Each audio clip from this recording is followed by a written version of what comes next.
Boa tarde, povo de Deus. Bom dia, boa noite. Que a paz de Cristo esteja sobre a sua vida, a sua casa e a sua família em nome de Jesus. Que Deus, em sua infinita misericórdia, possa estar manifestando a glória dele sobre você. Meus irmãos, em primeiro lugar, nós vamos fazer a nossa meditação aqui, mas eu gostaria de estar pedindo desculpa a vocês por não ter colocado a meditação mais cedo. Geralmente eu costumo colocar de manhã, já são quase 2 horas da tarde, mas eu estou fazendo um curso de Libras. Estava ansioso procurando um curso de Libras para poder fazer e consegui achar. E começou hoje. A aula começa às 7 horas da manhã. A aula começa às 7h50 da manhã e vai até meio-dia. Então eu tive que sair de casa muito cedo, não tive como fazer a meditação. Mas estamos aqui e o curso de Libras que eu estou fazendo é para o crescimento da obra, tá? Porque em algum momento pode chegar uma pessoa lá na igreja que necessite dessa comunicação e nós estaremos aí à disposição para poder estar ajudando. O importante é a gente sempre estar fazendo a obra do Senhor crescer, em nome de Jesus. Amém? A nossa meditação de hoje, ela se encontra no livro de Efésios, capítulo 2, do verso 1 ao verso 10, está escrito assim: Ele vos deu vida, estando vós mortos nos vossos delitos e pecados, nos quais andaste outrora segundo o curso deste mundo, segundo o príncipe da potestade do ar, do espírito que agora atua nos filhos da desobediência, entre os quais também todos nós andamos outrora, segundo a inclinação da nossa carne, fazendo a vontade da carne e dos pensamentos, e éramos por natureza filhos da ira, como também os demais. Mas Deus, sendo rico em misericórdia, por causa do grande amor com que nos amou, e estando nós mortos em nossos delitos, nos deu vida juntamente com Cristo. Pela graça sois salvos. E juntamente com Ele nos ressuscitou e nos fez assentar nos lugares celestiais em Cristo Jesus, para mostrar nos séculos vindouros a suprema riqueza da sua graça, em bondade para conosco em Cristo Jesus. Porque pela graça sois salvos, mediante a fé. Isso não vem de vós, é dom de Deus, não de obras, para que ninguém se glorie, pois somos feitura dele, criados em Cristo Jesus para boas obras, as quais Deus de antemão preparou para que andássemos nelas. Palavra maravilhosa, né? Vamos orar em nome de Jesus. Senhor Deus e Pai, Deus da glória, Pai querido, nesse momento, Pai amado, entramos em Tua presença em oração, para Te adorar, glorificar e exaltar o Teu santo nome. Eu te peço em nome de Jesus para que o Senhor esteja conosco. Fala aos nossos corações. Que essa palavra, Pai amado e querido, de meditação hoje, ela possa ir e surtir o efeito necessário pelo qual está sendo enviado em nome de Jesus. Que assim se manifeste sobre cada vida, cura, libertação, restauração, renovo, Pai amado e querido, que seja conforme a vontade do Teu Espírito e conforme a necessidade individual de cada um. Assim oramos e agradecemos em nome de Jesus. Amém e graças a Deus. Amém? Meus irmãos, vamos iniciar aqui, lembrando que nós temos por base a nossa revista da CPAD, tá? De Escola Dominical, e temos a base aí da leitura diária, tá? Então a gente vem acompanhando a leitura diária dessa revista, mas não serve somente para quem usa a revista, serve para todos que necessitam de ouvir a palavra de Deus. Na segunda nós falamos sobre o novo nascimento, é essencial para entrar no reino de Deus. Na terça, nós falamos sobre a regeneração ser resultado da misericórdia e graça divina. E hoje nós falaremos que pela graça somos salvos em Cristo e criados para praticar boas obras. Meus irmãos, precisamos entender uma coisa: a salvação que nós temos não vem de nós. A salvação, ela vem de Deus. A própria Bíblia fala aqui que ela é dom gratuito de Deus e não pertence ao homem, não é do homem, não é do domínio dele. Então o homem, ele não pode dar. Por que não é do domínio dele, não pertence ao homem? Porque se fosse dele, ele daria a quem ele quisesse. Nós lembramos aí, em um determinado tempo, houve a questão da indulgência, e quando houve a indulgência, o que era a indulgência? A igreja, ela vendia pedaços de terra no céu, ela vendia a sua salvação. Então, a pessoa que queria ser salva, ela comprava a salvação através dos seus bens, através de riquezas. Então, ela tinha a salvação garantida. Você sabia? Você sabe se o teu filho está salvo? Ninguém sabe. Então, o que eu posso fazer para o meu filho ser salvo? Paga a indulgência, e pagando a indulgência, o teu filho terá um pedaço de terra no céu. Ele será salvo, ele terá um lugar separado no céu. Mas a salvação não é isso, porque se a salvação for domínio humano, o que vai acontecer? Os homens, ele a partir do momento em que passar a ter domínio disso, ele vai se corromper, e se corrompendo, ele vai dar a quem tem poder e vai dar a quem é seus amigos, a quem são seus íntimos, a quem são mais próximos. Então, se eu tenho raiva de alguém que mora nos Estados Unidos, eu nunca vou permitir que um americano seja salvo, porque eu tenho raiva dele e a salvação é domínio meu. Então, a salvação, ela não pertence ao homem, ela pertence a Deus. Não é nosso, é de Deus. Por quê? Por causa da corrupção humana. E porque Deus, ele é o único que pode julgar o homem. Ele é o único que pode definir e determinar quem pode ser salvo ou não. Agora, qual é o critério da salvação? O critério de salvação é crer em Jesus Cristo. Ele é nosso Deus e nosso Senhor. A partir do momento em que entendemos isso, que a salvação não pertence a nós, que a salvação pertence a Cristo, e Ele dá àqueles que aceitam a Ele como seu único e suficiente Salvador, a partir desse momento eu passo a ser salvo em Cristo. Eu confesso com a minha boca, eu creio com o meu coração e eu sou salvo em Cristo Jesus. Ou seja, a partir desse momento eu passo a ter um pedaço de terra no céu, ou entre aspas, né, um pedaço de terra no céu, mas eu passo a ter a minha salvação garantida. Mas a questão toda para as nossas vidas é: o céu está garantido, e a terra aqui como é que eu fico? Porque nós somos salvos no céu, e a terra, eu passo a ser salvo na terra também, a partir do momento em que nós somos salvos. É o que o autor fala aqui: salvação é pela graça, somos salvos em Cristo, ou seja, a salvação, ela está em Cristo, criados para praticar as boas obras. Então, a salvação está em Cristo. Quando nós somos salvos nos céus. Lá nós herdaremos o novo céu e a nova terra. E aqui na terra? Aqui na terra nós vivemos como bons salvos em Cristo Jesus. A partir do momento em que eu me torno cristão, em que o Espírito Santo de Deus habita em mim, nós falamos disso na meditação anterior, em que Cristo Jesus, ele habita em mim, em que o Espírito Santo de Deus está na minha vida, a partir desse momento eu passo a praticar boas obras. Não porque eu quero ser salvo através das práticas das obras, mas porque eu sou salvo, eu pratico boas obras. A partir do momento em que eu sou salvo, as obras que eu vou praticar, elas fluem na minha vida de forma natural. As obras que eu vou praticar não é porque eu quero ser salvo, porque Deus, ele não faz barganha com ninguém.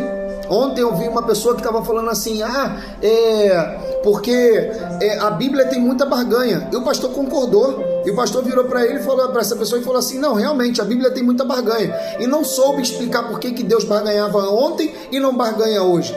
A Bíblia não tem barganha. Deus não barganha com ninguém. Existe uma diferença entre barganha e propósito. Existe uma diferença entre você chegar diante do Senhor e falar para Deus: Senhor, eu te dou isso aqui, se o Senhor me der isso aqui.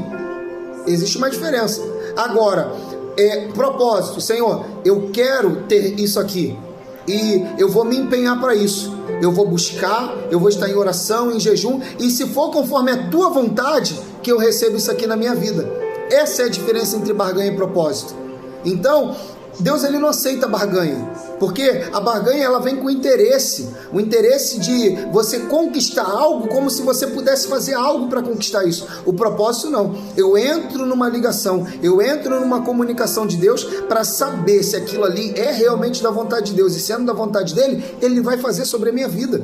Minha esposa, durante bastante tempo, ela sempre teve vontade de fazer uma faculdade, ela sempre buscou internamente por isso. Em questão de oração, eu já orei pedindo a Deus para que Deus abençoasse a minha esposa, porque ela se sentia muito inferior, se é essa palavra que eu posso usar, ou infeliz com algumas atribuições, em ver o meu desenvolvimento profissional e ela estando parada. Posso usar essas palavras, amor? Posso, né? E ela estando parada. E diante dessa situação, ela não se contentava em não avançar, em não evoluir. E aí ela começou a pedir a Deus: E de repente surgiu uma oportunidade, e oportunidades se abraçam, tá? Oportunidades se abraçam. Ela abraçou a oportunidade dela. Ela teve a oportunidade de fazer uma prova na faculdade Unig, em Nova Iguaçu, e ela foi fazer essa prova sem pretensão nenhuma, porque ela não estudou. Ela ficou sabendo da prova num dia e no outro ela foi fazer, não é isso? Ela ficou sabendo da prova num dia, no outro ela foi fazer a prova. Ela não teve tempo de estudar, não teve tempo de correr atrás. Oi? Inscrição, fez a inscrição e no outro dia a prova. Ela não teve tempo de fazer nada. E ela estava há 10 anos sem estudar, né? Que é a idade da Luísa, 10 anos sem estudar. E foi fazer a prova e passou. Sabe por quê? Porque era propósito de Deus. Deus abençoou. Ela ganhou bolsa integral. Ela não paga nada pela faculdade. Está fazendo uma faculdade de pedagogia.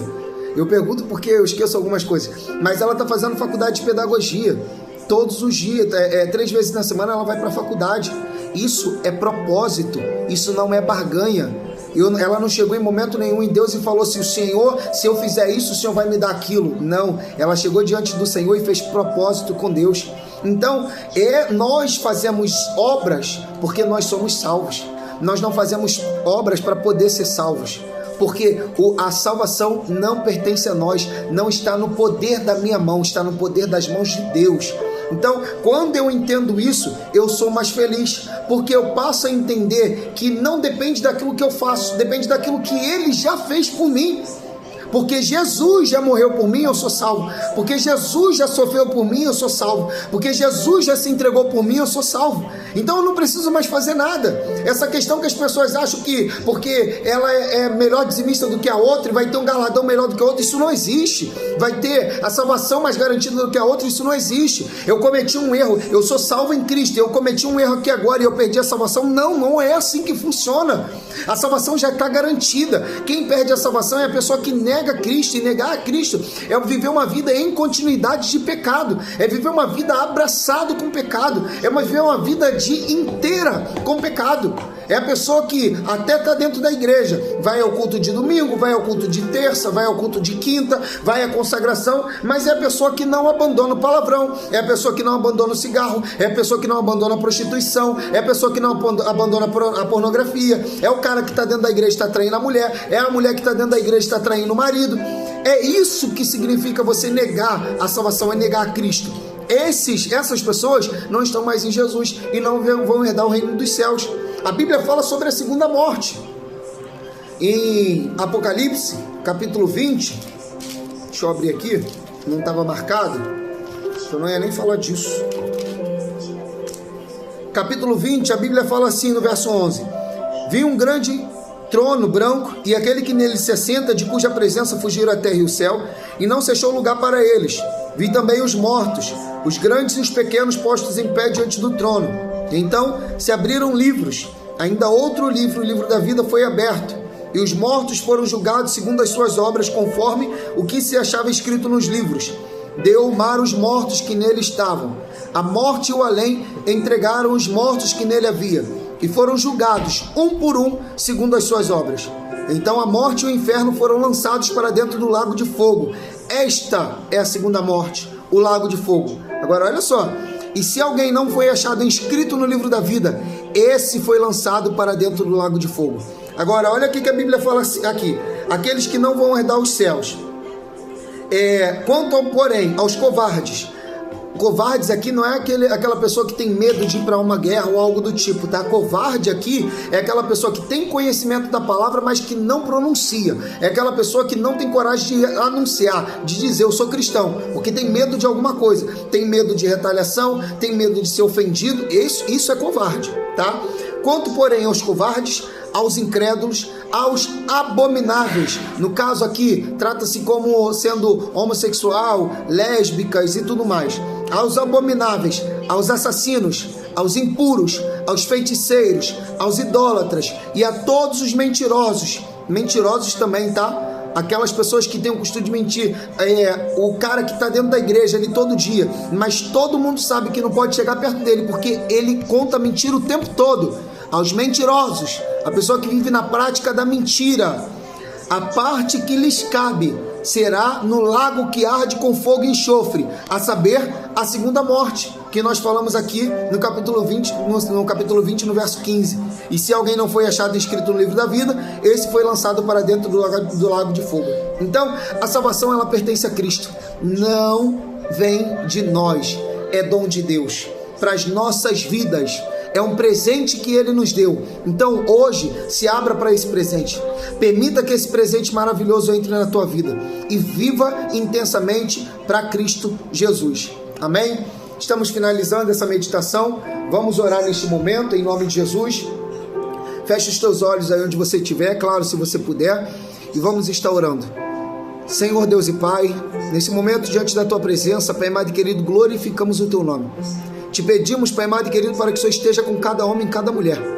Traz cura, Senhor Deus da glória, sobre o corpo físico, mas também traz cura, Senhor Deus da glória, no interior.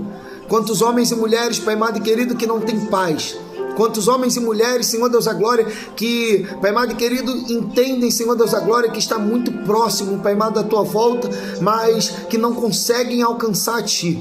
Em nome de Jesus, neste momento, mostra a eles a Tua salvação. Que através dessas palavras, Pai amado e querido, de tantas outras que esses homens e mulheres já ouviram, eles possam entender e reconhecer pelo Teu Espírito, porque é o Senhor quem convence o homem da justiça, do pecado e do juízo.